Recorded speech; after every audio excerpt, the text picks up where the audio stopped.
Hermanas, hermanos, muy buenas tardes tengan todos ustedes. Hoy, como hace 8 días, estoy de nuevo aquí con ustedes con el deseo de compartir el jarrito de agua en el camino acostumbrado para el trayecto hacia a nuestra vida después de la muerte. Ojalá y que no sea pronto.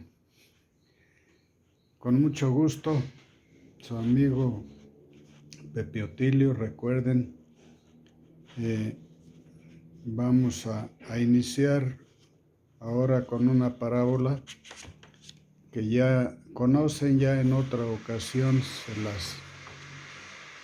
se las he compartido, solamente que desde un punto de vista diferente.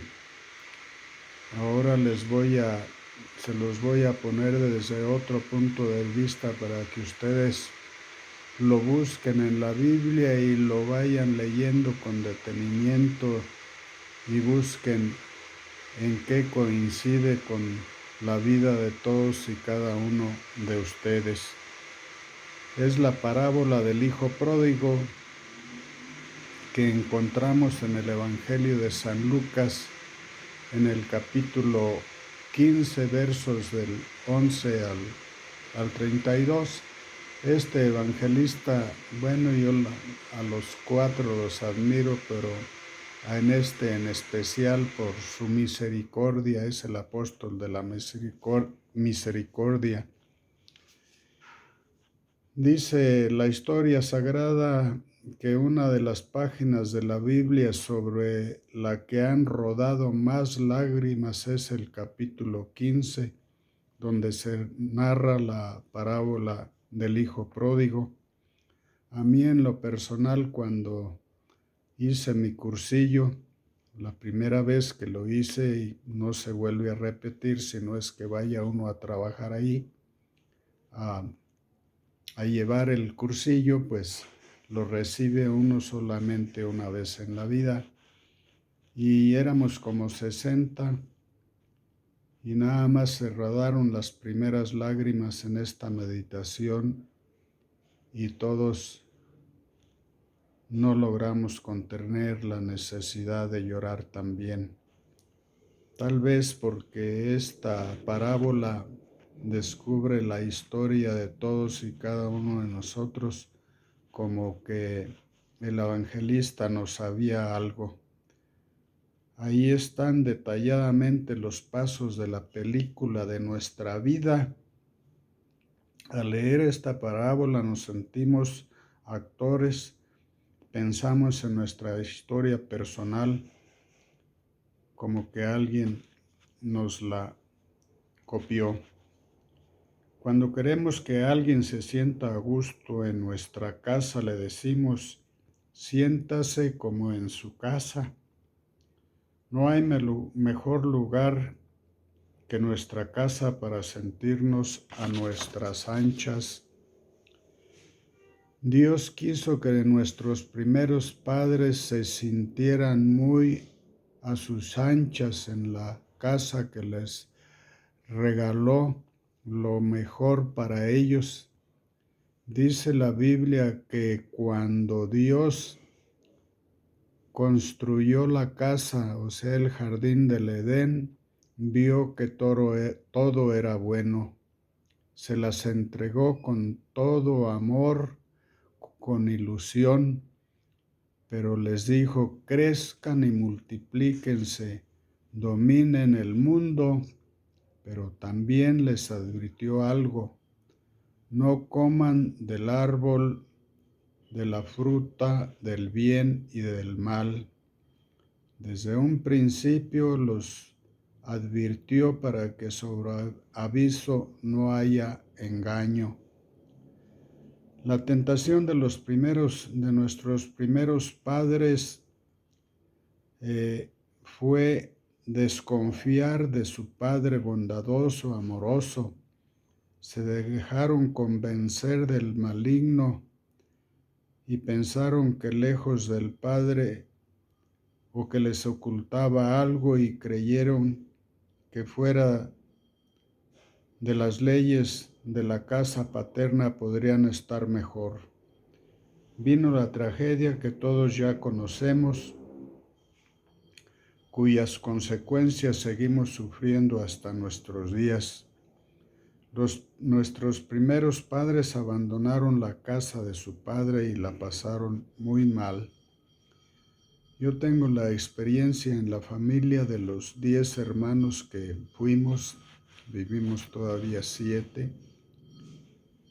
Uno de mis hermanos, todos salimos de la casa a buscar fortuna y afortunadamente, gracias a Dios, no nos fue mal a quienes nos dedicamos a trabajar honradamente en el gremio farmacéutico. Nadie queríamos hacer el trabajo del campo que nos ponían a hacer personas ajenas a nosotros, porque mi papá nos rentaba por el temporal de la siembra hasta que se terminaba la labor y luego se esperaba la cosecha y nos pagaban con maíz. Ese maíz era sagrado para la casa, nadie podía tocar ni un kilo para disponer de él y venderlo porque era el alimento para todo el año. En mi pueblo en ese tiempo no había trabajo, el único trabajo era esa, la labor del campo, sembrando maíz. Uno de mis hermanos, cuando llegó a la adolescencia, pues en los trabajitos que hacía por ahí logró comprar una becerra que luego parió otra becerrita y tenía su vaca y su becerrita. Un buen día, cuando terminó la labor del campo con la persona que había trabajado, le vendió su cosecha, el fruto de su trabajo, al tiempo, llamamos allá.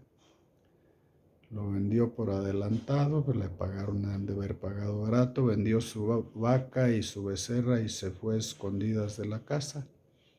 No le fue muy bien, todos los demás, gracias a Dios, nos fue bien. Él se fue sin la bendición paterna y duró perdido 5 años. Por fin un día un primo que también se encontraba en el ejército donde él se había enrolado, en el mismo batallón, en el escuadrón, pues coincidieron, no se conocían por el apellido, en que éramos primos muy cerca, y le dijo a su papá en una carta, sin que mi hermano se diera cuenta, que le dijera a su tío que allá estaba su hijo, y ya le mandó la dirección y ya mi mamá le escribió. Y así duró sin mucho tiempo hasta que nosotros un día con otro de mis hermanos, cuando teníamos la primer farmacia, pensamos, la primer farmacia, una él y otra yo, pensamos en acomodarlo allá con nosotros y le escribimos para que se viniera. Y ya nos contestó y nos dijo que sí, que iba a venir primero a tantear el terreno, a ver cómo estábamos y se regresaba para tramitar su baja. Así fue.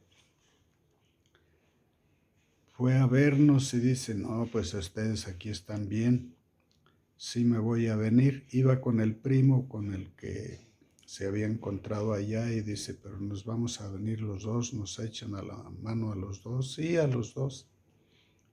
Y se vinieron, no traían más que su ropita, sus enseres personales, porque todo lo dilapidaba por allá y lo único que trajo fue vicios.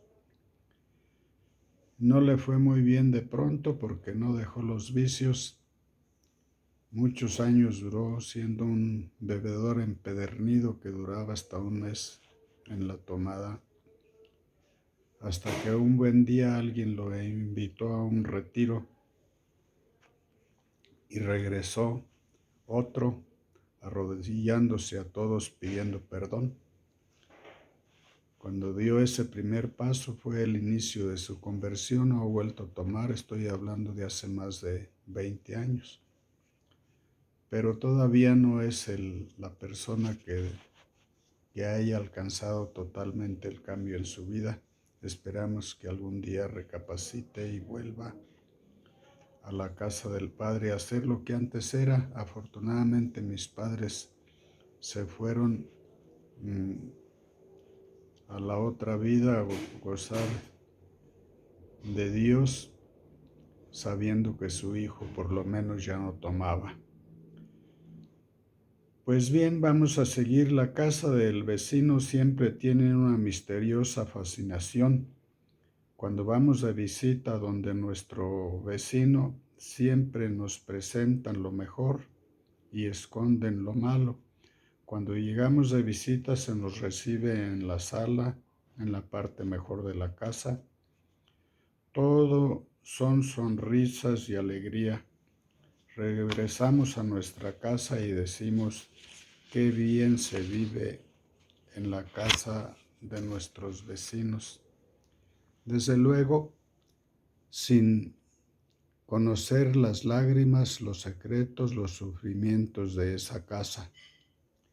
Hay una obra musical llamada Runaway, que quiere decir regresar o el regreso. Varios jóvenes han huido de su casa, no aguantan más a sus padres, desde luego en la edad de la adolescencia, la cosquilla, se van de su casa, por allá se reúnen con amigos en el mismo lugar buscando felicidad. Pasa el tiempo y los conflictos de su vida, en lugar de solucionarse, se acrecientan. Comienzan a ver que el problema está dentro de ellos mismos y no en las casas de sus padres.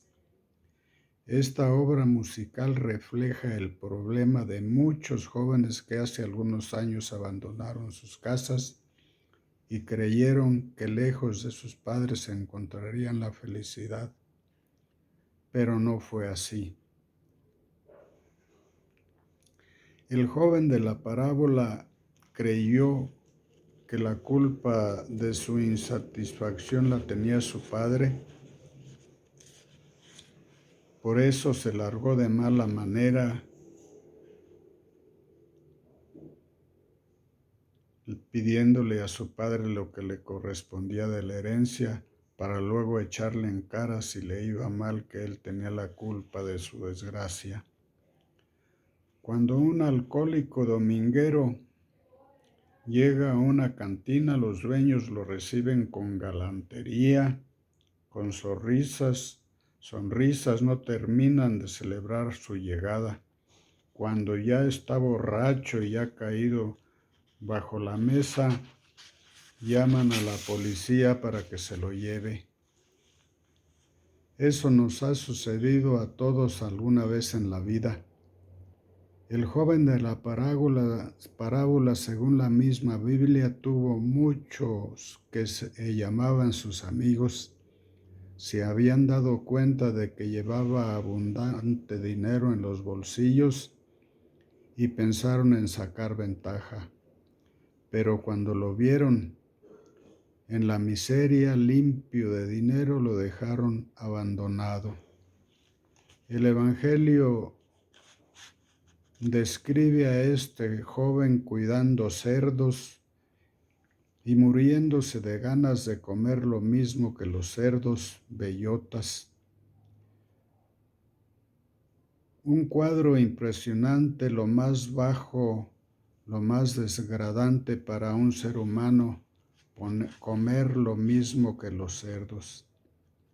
En el sentido bíblico, eso es el pecado, ponerse a la altura de los cerdos. El poeta guatemalteco Arévalo Martínez presenta la gracia de Dios como un arpón que recibe al pez, da de aletazos pero ya no se puede librar de él.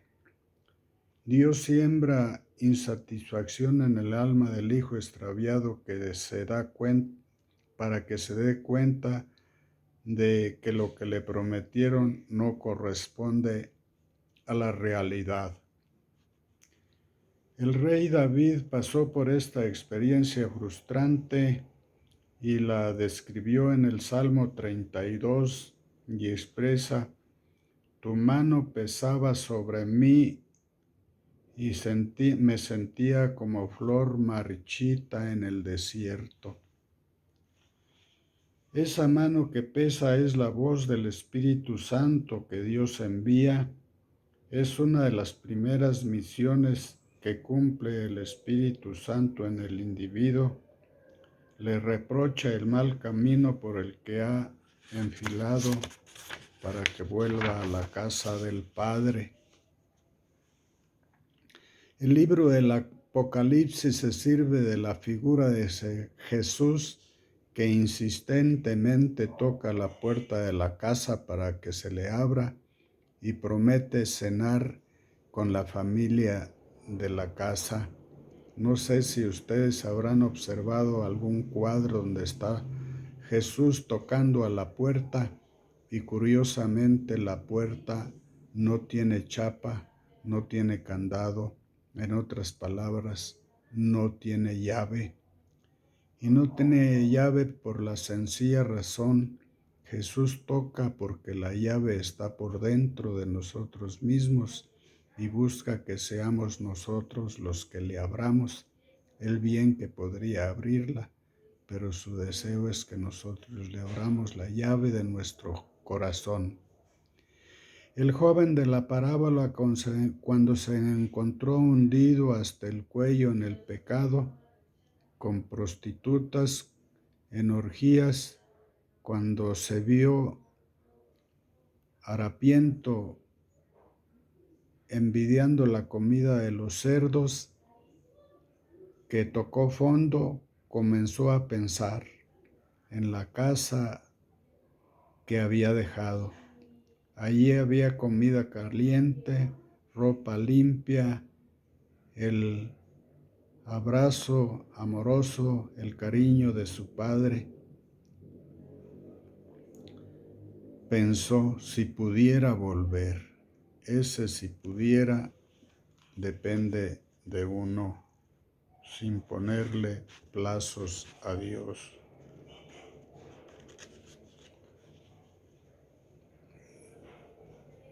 La conversión, la crisis espiritual todavía no es conversión.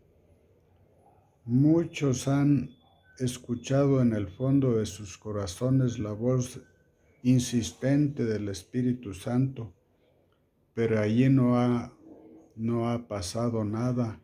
Eso no es la conversión. Muchos oyen que alguien está tocando con insistencia la puerta, pero no se atreven a abrirla. Esto ha provocado a veces en sus vidas neurosis, depresiones, miedos, desvelos. Tu mano pesaba sobre mí, me sentía como flor marchita en el desierto, repite el Salmo 32. San Agustín sufrió en esta misma crisis durante muchos años de su vida. Logró aguantar sin decidirse a volver a la casa del Padre. En su libro Las Confesiones de San Agustín nos decía: hay mañana, pero ese mañana se prolongó durante muchos años más. La historia de San Agustín es un caso común. Es muy fácil tranquilizar la conciencia con decir mañana.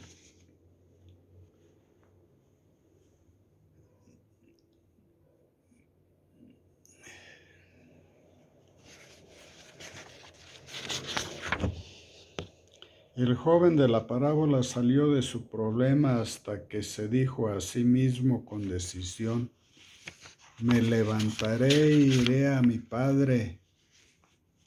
Le diré: Padre, he pecado contra el cielo y contra ti. Tómame como a uno de tus sirvientes, como a uno de tus empleados. Ese es el momento que inicia la conversión. Un padre que no habla al principio, curiosamente, nuestra parábola nos narra Jesús las palabras que pone San Lucas en sus labios, donde no se habla de la madre, sino de un Padre bondadoso, porque ahí nos está describiendo al Padre Celestial, a nuestro Padre Dios, que por medio de su Hijo Jesucristo quiere que regresemos a la casa paterna. Sorprende pues esta actitud de Dios. Parece un padre débil.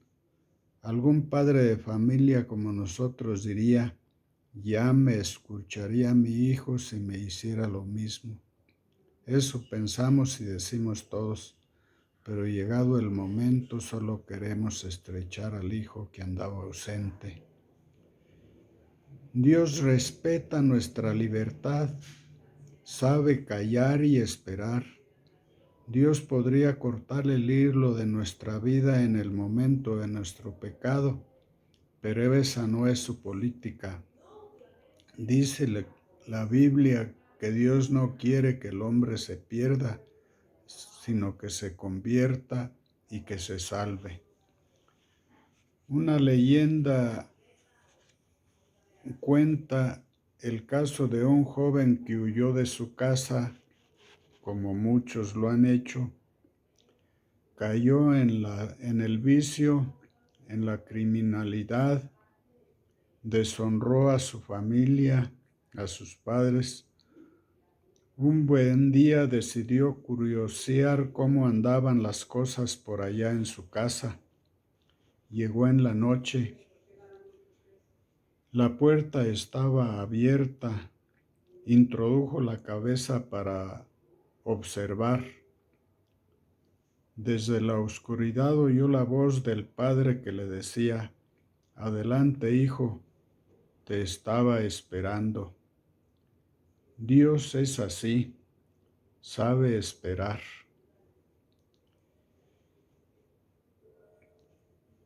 El silencio del padre de la parábola es el silencio del amoroso Dios que no esclaviza y que deja abierta la puerta de su casa las 24 horas para cuando el hijo perdido desee regresar, la encuentre abierta.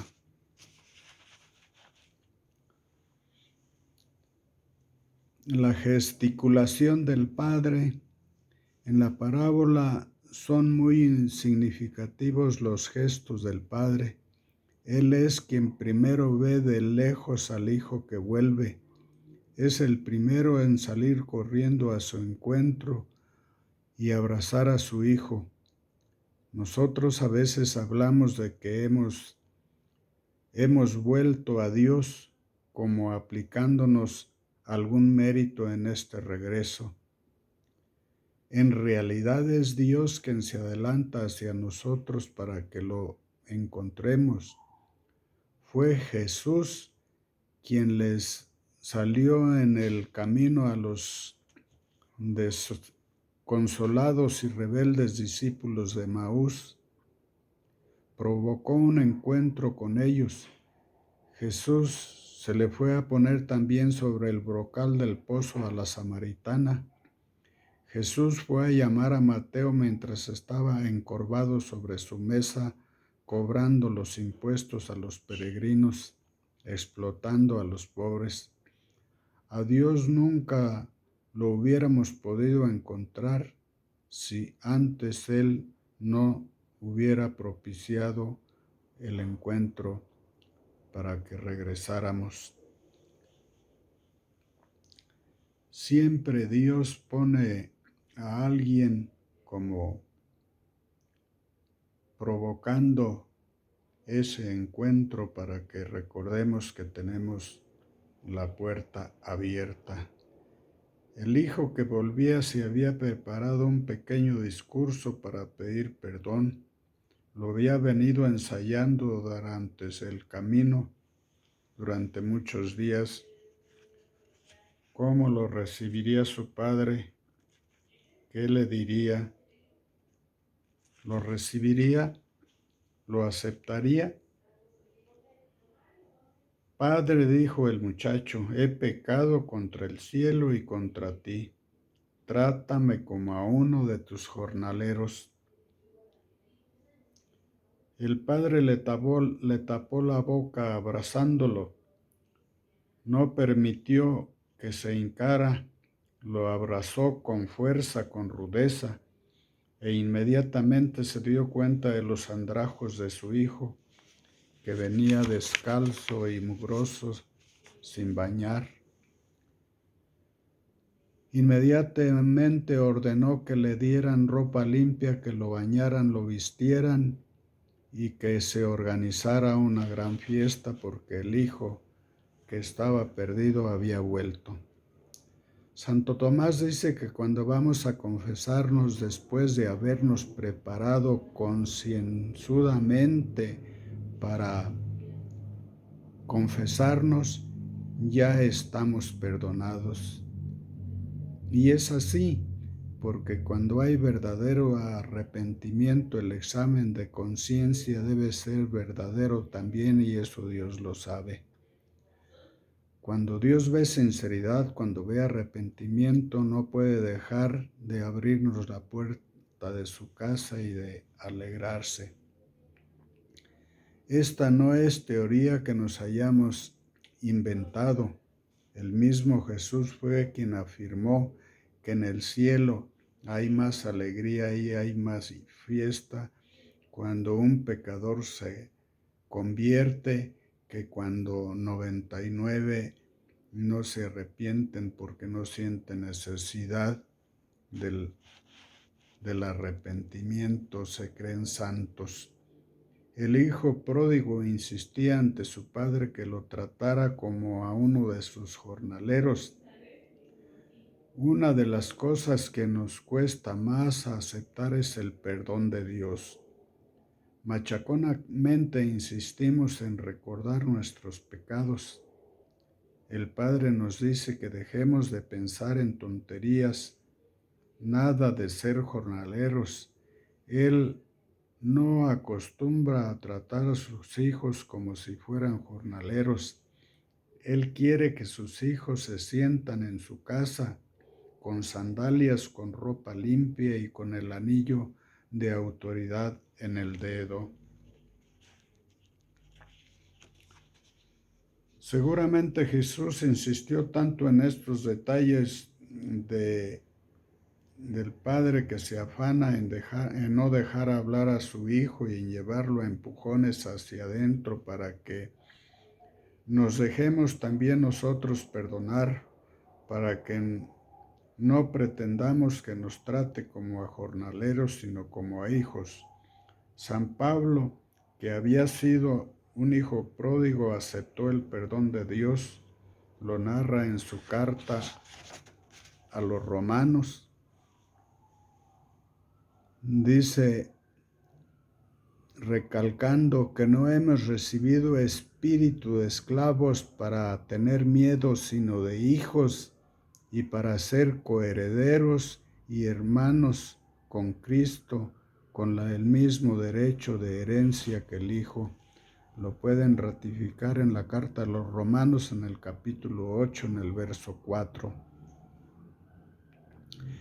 El rey David un día admitió la tentación de ir a buscar la felicidad falsa fuera de la casa de Dios.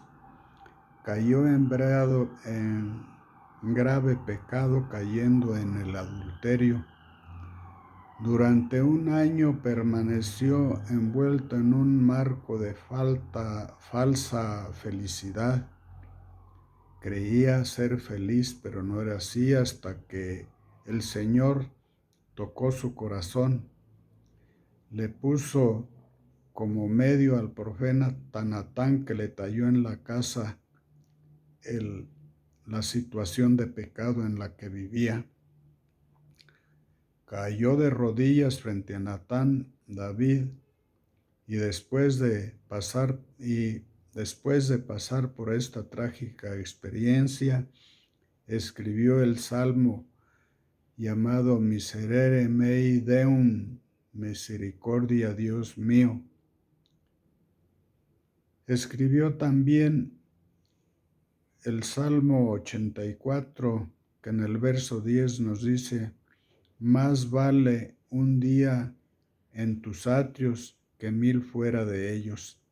Prefiero ser portero en el templo de Dios que vivir en lugares de maldad. Salmo 84, 10.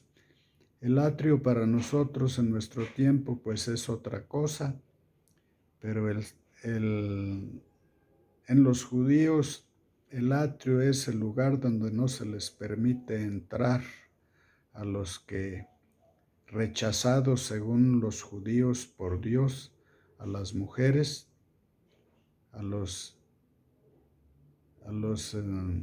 leprosos, a los extranjeros. Solamente entran los sacerdotes a pedir por los adultos que están ahí presentes. A las mujeres no se les permite entrar. Cuando estaba muriendo el famoso novelista ruso Dostoyevsky, llamó a su familia y quiso que le leyeran el capítulo 15 de San Lucas, en donde se encuentra esta parábola del hijo pródigo. Luego dijo a su familia: pueden olvidar muchas cosas del Evangelio, pero nunca se olviden de esta parábola. Cuando Jesús narró este bello relato, puso todo su empeño y arte narrativo y todo su corazón para que nosotros, que tantas veces abandonamos la casa paterna, no caigamos de nuevo en la tentación de irnos de la casa de nuestro Padre. No nos olvidaremos nunca del abrazo de ese Padre y de su casa que continúa con las puertas abiertas las 24 horas del día. Este es un enfoque diferente a la parábola del hijo pródigo. En otra ocasión se las narré como una meditación, ahora la narro en otra forma para que busquen todos y cada uno si les gusta y se encuentren a sí mismo, porque todos alguna vez hemos caído como hijos pródigos, cuando debería llamarse el Padre pródigo, porque es el Padre quien se prodiga en amor hacia nosotros, al grado de recibirnos con los brazos abiertos y hacer fiesta porque nos ha recuperado. Espero les haya gustado. Les pido de todo corazón, si les gusta, que le den con las manitas un me gusta y que la compartan, que se suscriban para que les siga llegando periódicamente. Seguiré mandándoles, mientras Dios me preste la vida, alguna parábola o algún otro hecho. Ustedes coméntenme si quieren que estudiemos la Biblia desde un punto de vista teológico y espiritual. Con mucho gusto lo haré también. De pronto les estoy poniendo estas parábolas. Que Dios los bendiga, y a mí también pidan por mí que me conserven salud para seguirlo haciendo, y que también mi familia tenga buena salud. Hasta la próxima, con otro jarrito de agua en el camino. Su hermano en Cristo, Pepe Otilio.